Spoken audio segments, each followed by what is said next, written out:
1 Samuel chapter 17. We'll be looking at verses 45 through 47. Verse number 45. Then said David to the Philistine. Ever since I was a young boy, a little old bitty boy, I have always enjoyed boxing. Now, I'm not turned on or excited about violence, but I do like it when two guys who are matched up, who get in a circle, get in a squared circle and show off their skills. And, you know, one gets to show if his skills are better than the other. And there's a referee. I like a good fight. But I like a good fight with rules. I don't just like a melee. I know some of you looking at me, it ain't too spiritual, too preacher, but you pray for me, because if two men ain't got any more sense than to get in a ring and try to knock each other's head off, I ain't got any more sense than to watch them do it. And I've always liked boxing. And I've watched it long enough to know there'd be a champion, the heavyweight champion, and a challenger to get a shot at him. And either sometime before the fight started or early in the fight, the challenger would realize that he could not beat the champ. So what he would do, he'd go into what I always called survival mode. You know, he'd just hold on, he'd run, he wouldn't engage, he wouldn't fight. He was doing everything he could just to make it to the last round and say, I went the distance with the champ. I'm afraid that too many of God's people have got this survival mindset. We're living in this wicked day and we're just trying to survive. We're just trying to hang on. We don't want to start too much. We won't want to be too radical. We don't want to start a fight. So we're just trying to go along and get along and hang on. And we've got this survival mindset. This, of course, in 1 Samuel 17 is the great text of David slaying Goliath. And we're already to the part where David has walked up and heard him run his mouth and said, I'll go down there and shut his mouth. I just want you to know this. If you're a child of God, you're going to go through valleys and you're going to have to fight giants. We need to just make our mind up. I'm going to go on down there in the valley and I'm going to shut his mouth. He's made his way and picked up his stones and now he's standing ready for combat. When we get to verse 45, he says to the Philistine, he didn't come down there to hang on. He didn't come down there to make it 15 rounds. He didn't come down there to wait on to see what the judge's decision would be. He didn't come with this survivor mindset. But we'll see in David the mindset of a giant killer. Oh, God, help us in these last days. Not just try to survive. Oh, preacher, if I can just make it through one more day, if I can just climb one more mountain. No, I'm sick and tired of hearing all these pitiful Christians with this little old bitty God. I pray God help us to be like David and walk down in our valley, Elah, look our Goliath right in the face and say, I didn't come down here to make a deal. I didn't come down here to hang out. Well, you're killing me or I'm killing you, but we're settling this thing. The mindset of a giant killer. And for a few minutes, I want to show you and preach on that subject. The mindset of a giant killer. First of all, I want you to see his mindset in his strategy. Look at verse 45. He said, David said to the Philistine, Thou comest to me with a sword and with a spear and with a shield. But I come to thee in the name of the Lord of hosts. His strategy wasn't to try to find some kind of weapon, to find some new idea, and try to find something the world's got. He said, the only thing I got is I got him. I'm coming in his name. I've not got some kind of plan. I don't have a program, but I've got a person. And his name is Jehovah God. If you'll notice in your King James Bible, that word Lord's in all capital letters. That's not a misprint. That is the word, translation in their English for Jehovah. Jehovah means the self-sufficient one. The one who's God all by himself. The one who doesn't need anybody to prop him up. He doesn't need anybody to help him. He doesn't need you. He doesn't need David. He said, I've come down here with a complete God on my side, if you will. I don't have anything but him. I've had people tell me I'm so broke, I'm so down on the preacher, I ain't got nothing but the Lord.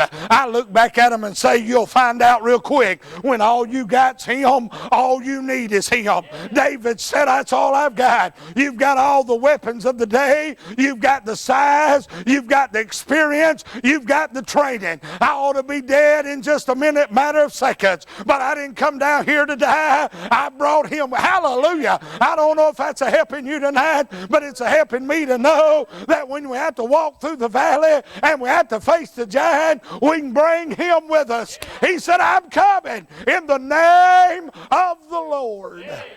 His strategy was to count on a person. His strategy was to count on his position. He said, the Lord, watch it again, verse 45. He said, the name of the Lord of hosts, the God of the armies of Israel. He said, this our God. We could have picked any God, but we picked this one. Let me just say this. I don't believe God's His name. God is His position. That's what He is. Jehovah is His name. Jesus is His name. But He's my God. Now, I'm one of those fellas, please don't misunderstand, but I'm one of those fellas, if I thought there's anything better than Christianity, I'd throw all chunk else, I'd throw it away and go with what I thought was better. I don't like to settle for less than best. I want the best. You may be one of them say, well, I don't need all the blessings from God. I want them all. And if you don't want yours, see me at the service, I'll give you my address. You pray God send yours on down there to me. I want it all. I don't want a cabin in the corner of glory land. I want all glory land's got. If Jesus died for it, if Jesus prepared it, if Jesus promised He's going to give it to me, I don't want to climb the rough side of the mountain hope to get in. I'm in. I want it all. He's my God. He's the one I pick. He's the one I choose. He's the one I'm going to stand with and stand for. And David said, I ain't got a lot of weapons. I ain't got a lot of size. I may not be the best man for the job, but I've got God. I'm counting on God. I'm relying on Him. I've come in His name, and He's my God. He's my Lord. He's my leader. He's the God of the armies of Israel. We could have chose any God. The whole world's full of gods, but He's our God. He said, and I'm going to just trust Him. My great-grandfather was eat up with cancer. He died before I was born. I'm telling you a story I heard my pastor tell for years. Eat up. 79 years old, he fought that cancer almost a year. He was completely eat up on the right side of his body. He lay in the hospital dying. The nurse came in to give him a morphine shot, and he said, don't give me that shot. And she said, please, Mr. Turner, let me give you this shot. He said, I'm not taking no shot. Well, she turned to Pastor Maccabee and said, Pastor, if you'll tell him, you as pastor, if you'll tell him, he'll take his shot. Pastor said, it's his death. He can die any way he wants to. And the nurse stood there with tears running down her face, holding that needle full of morphine, begging my great-grandpa to let her give him that shot. He said, honey, don't cry, but stand right there. I'll tell you why I don't need a shot. 79 and a half years, I lived on nothing but the grace of God. And here at the end, I won't take a shot. I'll just die on nothing but the grace of God. He said, stand there and watch one child of God die on the naked grace of God. And David walked down that valley and looked that giant in the face and said, I may not look like much and I may not have much, but I've trusted Him when it was a bear. I trusted Him when it was a lion, and I think I'll trust Him. If He brought me through all that, I just think He can handle this too. The strategy of a giant killer. When we get to verse number 46, we'll see the surety of a giant killer. I'm amazed at how many Christians I meet not sure of anything. They're not sure they're saved. They're not sure they're going to heaven. They're not sure God's able to take care of it. They're not sure God's going to work it out. They're just not sure. They're not sure about anything. Well, David was sure. Look at verse number 46. This day will the Lord deliver thee into mine hand. I will smite thee and take thine head from thee, and I will give the carcass of the host of the Philistines this day. Twice in this verse, he says this day. He was sure about the time of his victory. He didn't say God someday down the road will deliver you into our hand. But he said this day. You say, how did David know? David just believed God. I believe David went down there with this thought, I'm going to kill him. And if I don't kill him, I ain't going to have to listen to his mouth anymore. I ain't going to have to put up with him. I ain't going to have to do this and that. 40 days they let him stand down there and curse God and the armies of God and shake his fist. David said, is there not a cause? I'm telling you, sometime when there's a giant in your life, you have to just decide, this is the day. I ain't fooling with it no more. I was raised up country and poor. So I rode the bus. I went to public school and rode the bus. And there's a bully on our bus. He used to thump me on the ear and smack me with his ring on the back of the head and bump you and all of this. And I was scared of him. But I was scared of my daddy more. And I thought one day I was getting off the bus, I thought, if my daddy ever finds out that I'm scared of that guy, I ain't no telling what he'll do. So the next day, I skipped riding the bus home and was walking home. My daddy pulled up beside me in the police car and said, what are you walking for? You missed the bus. I said, yes, sir. He said, why did you miss the bus? Get in. We started down the road. I didn't lie to him. I told him what was going on. He said, well, you got two choices. You can confront him tomorrow and settle this thing, or you can live with that guy bullying you for the rest of your life. Because even after you finish school, if you don't move away from here, every chance he gets, he's going to come by and remind you and pick on you and belittle you. So I got up that morning, got on the bus that morning and drove to school. He wasn't on it. I said, well, maybe he laid out, praise God. But that afternoon, he was an upperclassman. When I stepped on the bus, he's standing at the back and said, come on back here, Weaver, I saved you a seat. He is trying to belittle me. Well, I made my mind up as I started down that. I'm not advocating violence, but I made my mind up as I started down that middle aisle on that bus that was the last day he is going to thump me in the ears. That's the last day he is going to embarrass me in front of all them pretty girls on the bus. That was the last day he is going to do it. So as I got back there, he thought I was coming back there to sit out. When I got close enough, God forgive me, I hit him as hard as I could right between his eyes. I run in football, tackled him, pinned him down under his bus seats, and when they pulled us apart, I don't know, I was hitting head, stomach, bus seat, floor. I just swinging with all I had. I was making it look like, I ain't saying I whooped him or he left any marks on him, but I was sure making it look like it. Do you know from that day to this one, he ain't never said another word out of the way to me. He ain't never thumped me in the ear. If I pass him today, he just says, hey, how's life treating you? How's it going? He don't mention all of that. He don't bring it back up. And some of y'all are running from a giant in your life. You're scared to death of a giant. It's beating on you every day. It's beat you down when you lost your joy. You don't have your shout. Some of you look like you're sucking on lemons right now because your giants are standing over you telling you how bad you are. And what's God say? Somebody ought to stand up and look their giant in the face and say, today is the last day. Something's got to give this day. The time. He was sure of the time of his victory. But watch this. Now this looked like it was written in 6-inch letters. You may have seen it. I'd never seen it. Watch this phrase in verse 46. He said, this day the Lord would deliver thee into my hand. With no doubt in his mind, he is killing Goliath that day. Said the Lord. But watch this. He said, and I will smite thee and take thine head from you. I'm going to kill you and then I'm going to cut your head off. And I will, here it comes, I will give the carcasses of the host of the Philistines this day unto the beast of the earth and the fowls of the air. You know what David said? He said, listen here, Goliath, I came down in this valley. I'm going to kill you. I'm going to cut your head off. And while I'm down here, I'm going to kill every Philistine in this valley. That's what he said. I'm going to kill every one of them. Not we're going to eventually kill them. We're going to kill them. I'm going to kill them. Look at what he said. Have you ever, you men probably have, remember maybe in school or somewhere you shouldn't have been, and two men got in a fight and one of them whooped the other guy pretty quick. You know what he'll do if he whooped him pretty quick? He'll jump up and turn around and say, anybody else want some of it? Yeah, because he all swelled up. David done got all swelled up and hadn't killed Goliath yet. I'm talking about a man sure.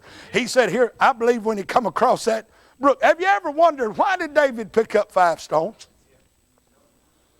Wouldn't grace had him pick up one? If he's sure he's going to kill Goliath, wouldn't one been enough? But he picked up 5.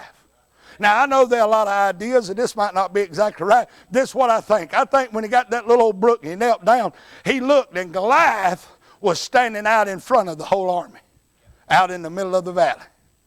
And when he looked past Goliath, the first line of the Philistine army, I believe, was Goliath's brothers. And he saw 5 giants. And he said, well, I'll just kill all of them.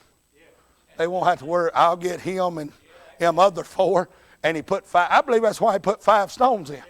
And then as he got closer, I think the Spirit of God stirred up on him. And he said, well, I might as well just kill everybody down here. I'm already down here. I don't know how he planned to kill a whole army. But he said it. It's recorded in the Word of God. I will feed the carcasses of the host. Everyone. I'm going to kill every one of you. I tell you, if we got to walk down the valley and we got to fight a giant, we might as well just say, let me just clean it out while I'm down here. I'm either going to walk out giant free or I ain't going to walk out at all. But I ain't putting up with it anymore. I'll just kill every one of them down here. That's the surety of a giant killer. That's his mindset. We see his strategy. We see the surety. Let me give you this and I'm finished. Verse 47, we see his statements.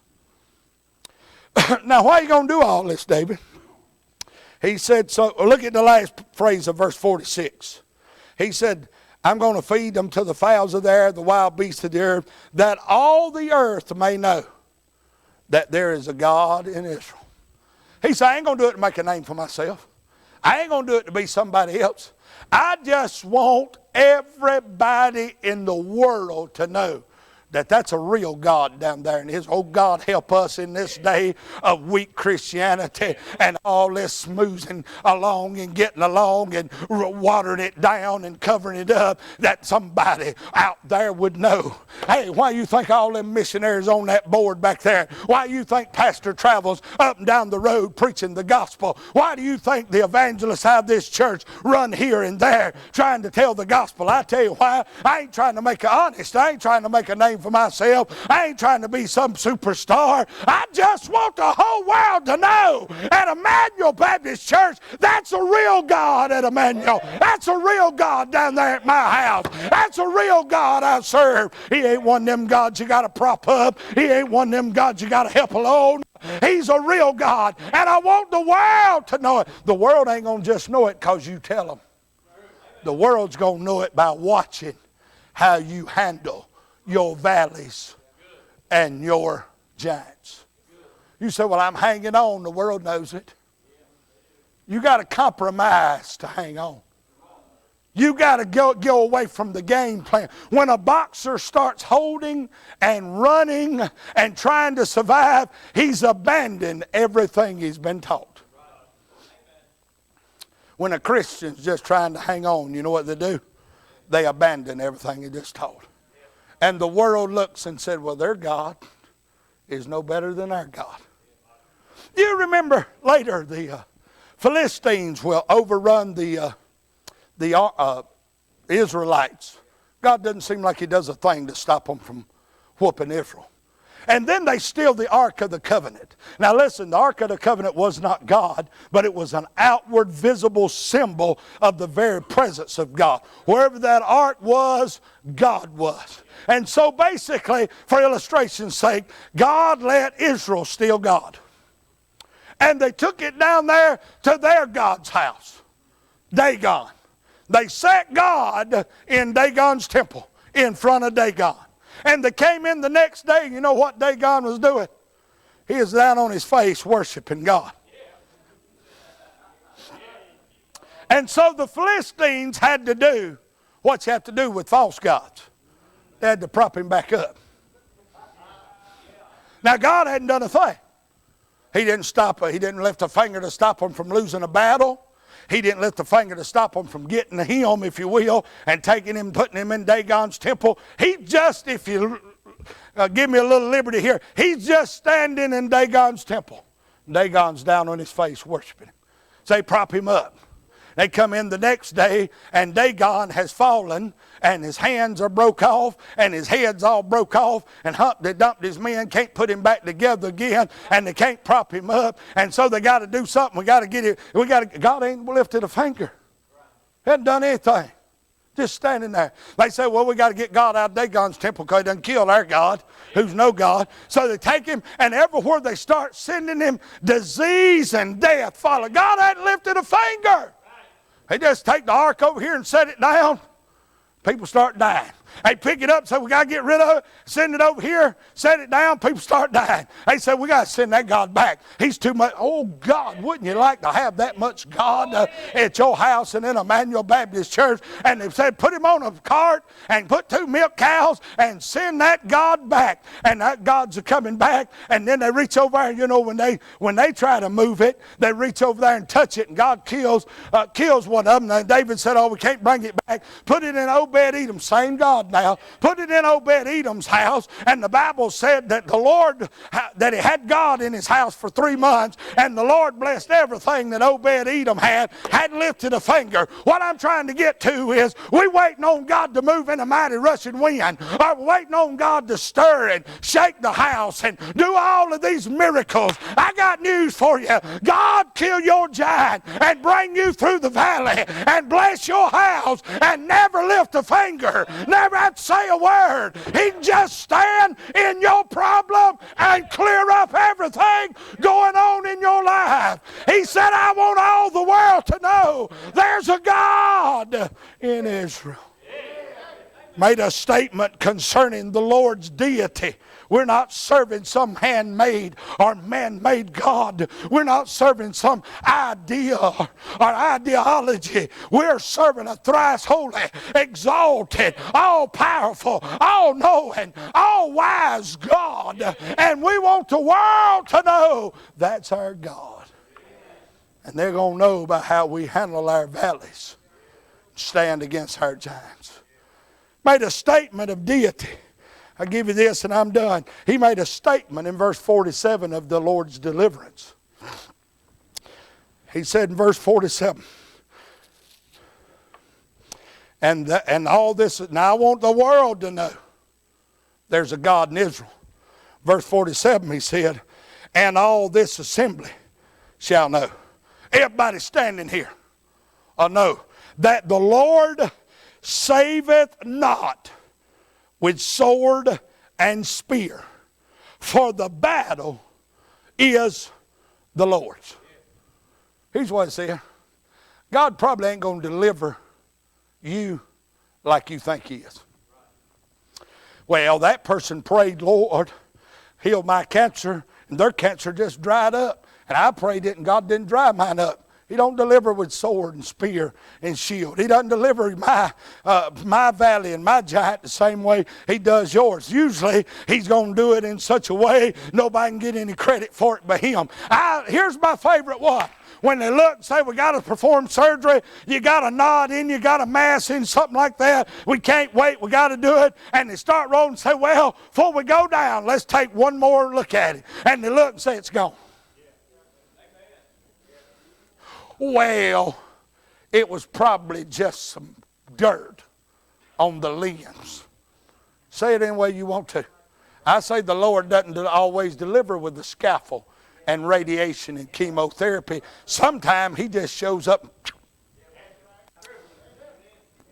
I like that. That's about how long it takes God to clear up every problem in your life.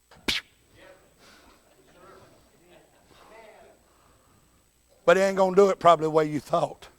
Many churches are booming in attendance and losing their power because they think it's in the sword and the shield and the spear. But I got news for you. God hadn't changed. He's still doing it the same way. I promise you this. Watch this, and I'm done. I'm trying to finish. Because he says, for the battle is the Lord's. Well, the Lord ain't walking out there. It's David. I don't see the Lord saying, David, sit down right here. I'm going to take care of it. David can't lose. You understand that? We misinterpret that. We think because the battle's the Lord's, we can sit back and twiddle our thumbs and God's going to do everything. We just wait, you know. No, that ain't what it means. What he told him is basically, I can't lose. You can't win. You can't beat me. You can't kill. You can't kill me, because this ain't my battle. I'm just down here in the name of the Lord. I'm just going to do what he told me to do, but it ain't my battle. I ain't got, can you imagine this now? Think about it. I don't know how many folks was in that Philistine army, but let's just say there's 100,000. David's the only Israelite in the valley. There's 100,000 of his enemy. He's down there saying, you can't kill me. 100,000 of you got swords and spears and shield, and I'm going to kill every one of you. Got 5 rocks and a sling and probably a stick, because he said, you come to me with staves. Had a stick, 5 stones, and a sling. He said, I'm going to kill every one of you. You've lost your mind, David. You can't kill everybody down here. Well, I can't lose. I can't lose. I can't get you to see what I'm trying to tell you. Why are we so apprehensive? Why are we so scared? Why are we holding back so much when we can't lose? The battle's not ours. It ain't our job to whoop the devil. That's his battle. It ain't our battle to try to get everybody's sin washed away. That's his battle. All we got to do is wind our sling up and throw our stone. We can't lose. We can't lose. We can't lose the mindset of a giant killer. Let's bow for prayer. Father, please take the feeble effort of thy servant, your Spirit's power, the authority of your word, and speak to our hearts. May we not have this survival mindset, but may we realize the battle's the Lord's, and if it's yours, we can't lose. In Jesus' name. Pastor, you come.